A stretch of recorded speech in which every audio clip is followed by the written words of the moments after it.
দীর্ঘ ৮ বছর প্রবাসে কাটিয়ে আমার স্বামী আজ দেশে ফিরছে সবাইকে না জানিয়ে, বাবা মাকে সারপ্রাইজ দিবে বলে। কিন্তু আমার স্বামী যে এত বড় সারপ্রাইজ হয়ে যাবে সেটা আমার স্বামী কিছুতেই জানতো না। আমার স্বামী যখন এয়ারপোর্টে আসলো, এয়ারপোর্টে এসে নিজে একটা গাড়ি নিয়ে বাড়ির উদ্দেশ্যে রওনা দিল। তখন ড্রাইভারকে বলতেছে, ভাই একটু তাড়াতাড়ি চালান না, আমি তাড়াতাড়ি বাড়িতে যেতে চাই, আমি কত বছর মায়ের মুখটা দেখি না। তখন ড্রাইভার বলল, ভাই আপনি চুপচাপ বসেন, আমি ঠিক সময় আপনার বাড়িতে পৌঁছিয়ে দিব। তারপর আমার স্বামী যখন বাড়িতে এসে কলিং বিল টিপ দিল, শ্বশুর ভিতর থেকে বলল, কে রে, দরজা খোলা আছে, ভিতরে আসেন। তখন আমার স্বামী বলল, আমি বাবা, আমি কবির। তখন আমি কিছু জানতাম কিন্তু আমি কাউকে কিছু শোনা নেই, কারণ আমার স্বামী মানা করেছিল সবাইকে সারপ্রাইজ দিবে, এই কারণে আমাকে মানা করছিল জানাবার জন্য। আমার স্বামী যখন দরজার ভিতরে, তখন আমার শ্বশুর বলে, কি রে, তুই যে প্রবাস থেকে চলে আসলি, এখন আসলি কেন, প্রবাস সমস্যা হয়েছিল?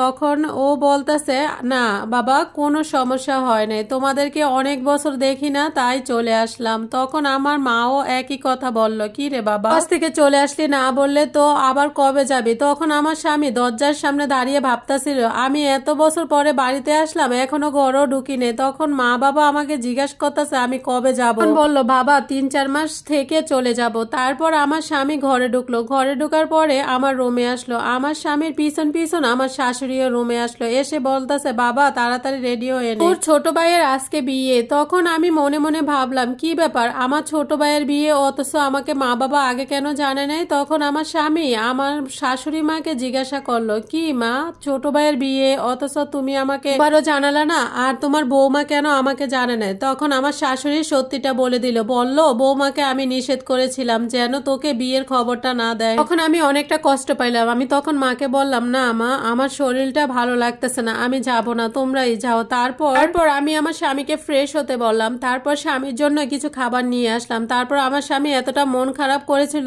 খাবারটা খেলো না। 5 মিনিট পরে আমার শাশুড়ি আমার স্বামীকে ডেকে বলল, কি রে, তুই যে কোনো গয়না ময়না কিছু আনুস নাই, তোর বউর জন্য কিছু আনুস নাই? তখন আমার স্বামী বলল, হ্যাঁ মা, আমি আমার স্ত্রীর জন্য একটা চেন এনেছি। তখন আমার শাশুড়ি বলল, দে তোর চেনটা দে, তোর ছোট ভাইয়ের বউকে চেনটা দিয়ে দিব। তখন আমি আর কিছু বললাম। আমার বোনও এসে বলতেছে, ভাইয়া আমার জন্য কি আনলি, আর আমার স্বামীর জন্য কি আনলি? আর আমার মা বলে উঠলো, আমি না তোকে বলেছিলাম কিছুদিন আগে, যখনই দেশে আসবি তখন তোর বোনের জন্য, বোনের জামার জন্য একটা ল্যাপটপ নিয়ে আসবি, তুই তো কারোর জন্য কিছুই নিয়ে আসলি না, শুধু খালি তোর বউর জন্য চেন নিয়ে আসলি। তখন আমার স্বামী আমার শাশুড়িকে বলল, মা আমি প্রবাসে যাই, তখন আমার স্ত্রীর সব গয়নাগুলো বিক্রি করে যাই, তাই আমার স্ত্রীর জন্য একটা চেন আনছি। আর কিছু মাস হলো আমি ঠিক মতো বেতন পাচ্ছি না, তেমন কাজও ছিল না, তাই তোমাদের জন্য কিছু আনতে পারি না, পরের বার যখন আসবো সবার জন্য আমি সব কিছু নিয়ে আসবো। আর আমার স্বামী মনে মনে ভাবতেছিল, আমি সবাইকে সারপ্রাইজ দেওয়ার জন্য আসছিলাম, আমি দেশে এসে নিজেই সারপ্রাইজ হয়ে গেলাম। তো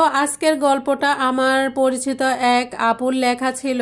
অবশ্যই গল্পটা কিরকম ছিল কমেন্টে অবশ্যই জানাবেন, ভিডিওটা শেয়ার করে সবাইকে দেখার সুযোগ করে দিবেন অবশ্যই। কিন্তু এই গল্পের মধ্যে অনেক কিছু শেখার আছে, বাস্তবমুখী গল্প।